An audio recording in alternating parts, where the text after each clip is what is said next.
this weird, strange event happened in South Korea.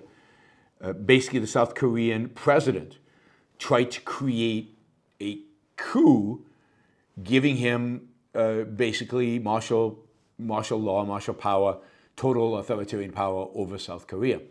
The last time this was done is 30-something years ago in South Korea, and it didn't end well. Of course, South Korea has a history of authoritarianism before it became a more free and democratic place. So the South Korea president went on television and basically declared martial law, basically dismantled Congress or the parliament, and declared parliament the enemy. All of this driven by his frustration. This is kind of interesting. His frustration over his inability to negotiate a deal with Congress, with Parliament, around a budget and around new laws. Parliament is controlled by the opposition political party, the political party that the president is not a member of. His political party has a minority in the Parliament, and that happens in a lot of countries. It happens often.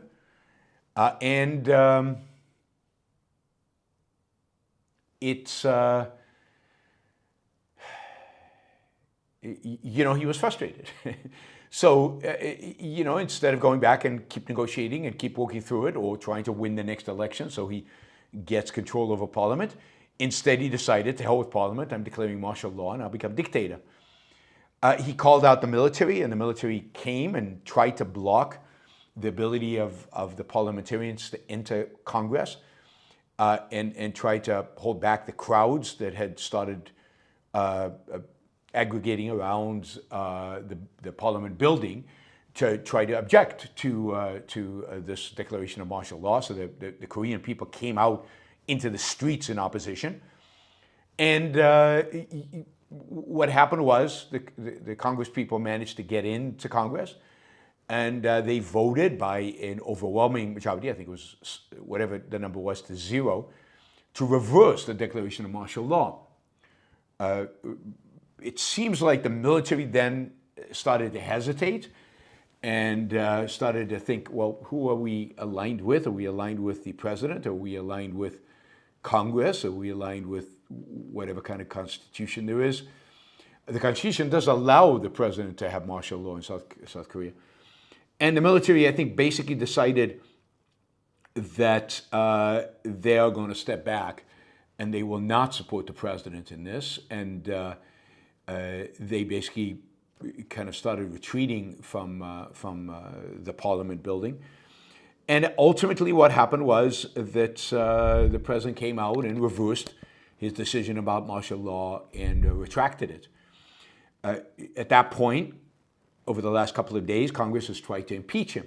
They came back into session and tried to impeach him, but they couldn't get the supermajority in order to actually pass the impeachment because his own political party opposed the impeachment, but it opposed the impeachment on the assumption that the president would resign.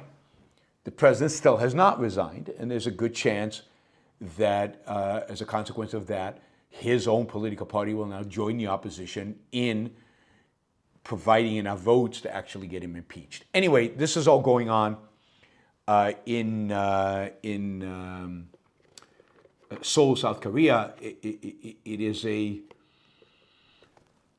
All right, so it's very sad.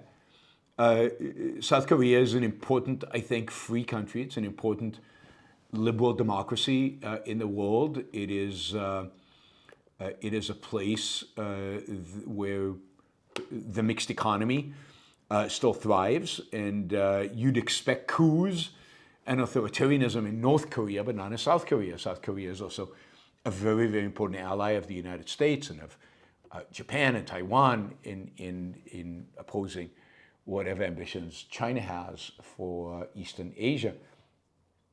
It's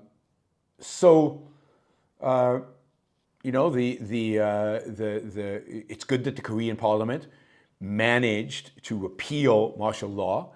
According to Supikask, the Constitution allows Congress to repeal the martial law, and the military retreated. But initially, the military was there to block Congress from even meeting, and yet they allowed the meeting to happen. The Minister of Defense in Korea has been arrested. The president will probably be arrested once he's impeached. It's a mess. And the real problem is, God, and this is the problem everywhere, right? The real problem is that there is no pro-freedom, pro-capitalist political party in South Korea.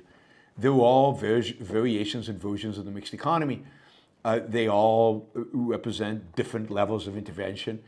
There isn't like a political party we should all rally around. It's not like their position is particularly good. It's not like the president's political party is particularly good. None of them are. The opposition is more left. His political party is more right. But none of them are good, right? None of them are good. And it really is sad to see this happen in South Korea. Now, it is worth noting that almost every president over the last 50 years in South Korea has landed up in jail. Not all of them. There are a few that didn't, but almost all of them. So corruption is endemic. But the beauty of the Korean system is, if you're president and you're corrupt, you will go to jail. You will go to jail. Whereas in the United States, if you're the president and you violate the law, after you leave the presidency, you just get reelected. They actually won't put you in jail. So, if presidents are criminal, they actually get persecuted in South Korea. And it turns out almost all the presidents have been criminal. South Korea is as you know, I've told you when I visited there, it's an amazing place, and it is. I hope they find the right balance. Luke says that the congressman jumped fences and broke into the legislative. Look, if the military wanted to keep them out, they would have kept them out. The military was there, as far as I can tell, without real bullets. The military was not going to be aggressive with them. And ultimately, the military allowed the legislative to meet and do it. So I wouldn't, if the military had been committed to martial law, we would have martial law today. But it's a good sign. It is a very good sign that the military allowed Congress to meet ultimately, and was not overly harsh with the protesters or the congressmen, and that the military, you could probably describe them as confused and indecisive, and that confusion and indecisiveness made it possible for the South Korean process to actually work itself out and for freedom to win out in South Korea. Now, where South Korea goes from here, it's hard to tell. Again, they're basically all mixed economy types. There is no political freedom party in South Korea. And this particular president was very unpopular. He won by a very small margin, primarily because of the disappointment with the previous prime minister, previous president, sorry. Again, another country to watch, an important country. South Korea is really, really crucial to American interest.